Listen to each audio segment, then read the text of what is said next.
Welcome back friends. Today's topic is regarding how to apply the automatic border as you enter data in Microsoft Excel. Here in this Excel sheet, I have a format for entering the details of purchase.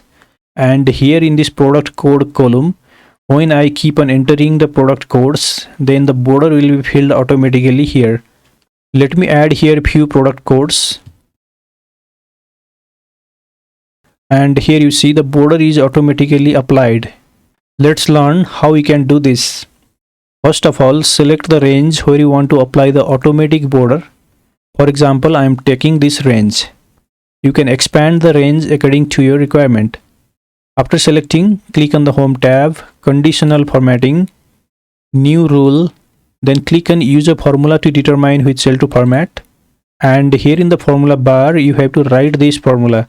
Press equal to, type the dollar symbol, then put here the first cell reference from which the data starts, that is the A4 cell here in this example.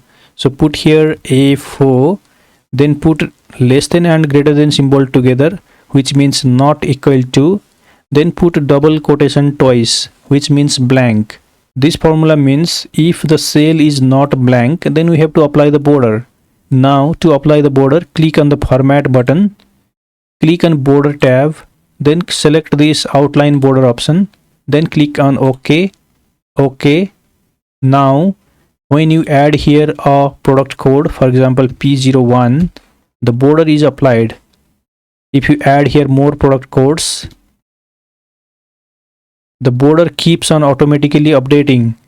If you want to remove this automatic border, you can simply select the range where you have applied the conditional formatting, then go to conditional formatting, clear rule, then click on this clear rule from selected cell option, then this automatic border feature will be removed. So this is how we can apply the automatic border in Microsoft Excel. If you like this video, please give it a thumbs up by hitting on that like button, and I also request you to subscribe the channel to get similar video updates in future. Thank you so much for watching. See you in next video.